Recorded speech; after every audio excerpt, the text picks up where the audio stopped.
Let's bring in now Ambassador Michael McFaul, who, of course, served as U.S. ambassador to Russia during the Obama administration. Ambassador McFaul, thank you for being with us. I want to get your reaction to what we heard tonight from the president. Was there anything that you heard there that surprised you? Is there anything in that speech that you think may make a material difference in terms of what happens next? Well, my biggest surprise was to see Democrats and Republicans standing up together and applauding. Rachel, we haven't seen that for a long time. That's an interesting thing that Putin has done to unite us on that. We weren't united just 2 weeks ago, even with respect to how to deal with Putin. That was very interesting to me. And both the Democratic Party and the Republican Party, by the way, were divided. We're not. That's a good sign. Second, I think he said the right things in the general framing of the issue. This is a fight between autocracy and democracy. Those kinds of framing, I think, is right.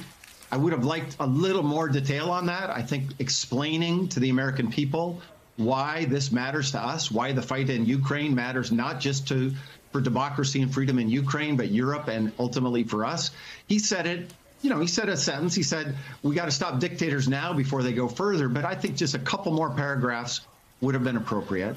I also liked what he said about the oligarchs. That got an applause line, seize the yachts of the oligarchs. But I think we need to get into some detail here, Rachel, and I'm not sure you're going to let me do it right now, but maybe another time, because you know a lot about this, and we should interview you about this.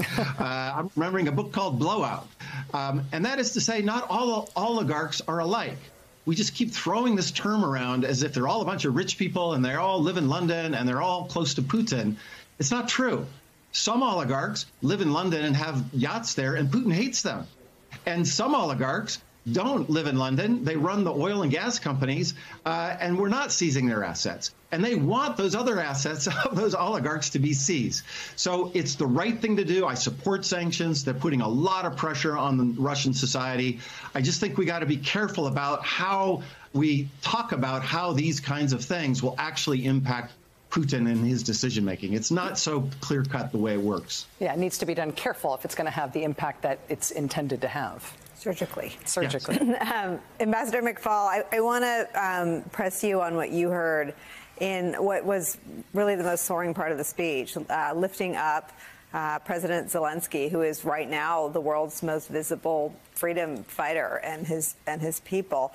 But the president has so consistently declassified intelligence about what is to come, and hauntingly, he's been correct. And so I want to ask you what we should read into this part of the speech. The president said this: "We remain clear-eyed. The Ukrainians are fighting back with pure courage, but the next few days, weeks, and months will be hard on them. Putin has unleashed violence and chaos, but while he may make gains on the battlefield, he will continue to pay high price over the long run." Is the president, what is he saying? What should we hear? I heard a couple of things there. It's a great thing to focus on. One is, remember, Putin initially started with the kind of shock and awe. He thought the Ukrainians would run. He thought Zelensky would be in Poland by now, and then he could just roll in and everybody would be happy and greet him happily. That didn't work. And you saw the anger in Putin's voice just a couple of days ago when he put his nuclear forces on alert. If you're winning the war, you don't make threats like that, right? So now we're moving to a different phase. And for me, it's a very familiar phase. It's what he did in Chechnya. It's what he did in Grozny in Chechnya, the capital there. It's what he did in Aleppo in Syria after they invaded there with his Air Force in 2015, which is going to be, and you've already seen it in Kharkiv, and it feels like it's coming in Kiev, where they're going to use massive military power with lots of civilians dying, and Putin doesn't care because he thinks by terrorizing the civilians, he will be able to take control. And I think the president was warning us about that. What happens next? Well, the Ukrainians are going to fight. I mean, you know, I was just exchanging messages with a close friend of mine in Kiev who knows the president well, President Zelensky, and we are talking about those options. And one of the things we discussed was, would it be worse or better if President Zelensky was alive in Lviv or arrested or killed in Kiev? And we were strategizing. And then my friend at the end of this said, but you know, Mike, he's not leaving. So we can talk about all we want, but he's going to stay there and fight. And if they fight and they maintain some resistance, maybe there's a chance for a negotiated settlement. Maybe Xi Jinping comes in and helps.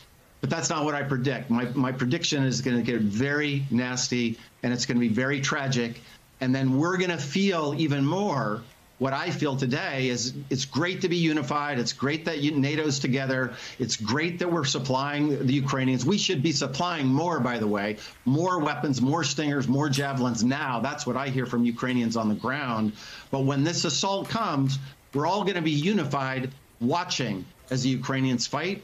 And that's going to be a very tragic moment. It's going to be a very uncomfortable moment for us. Just the human calamity. I feel like you did a better job, perhaps, preparing us for that. Thank you so much, Ambassador Michael McFaul, former U.S. ambassador to Russia.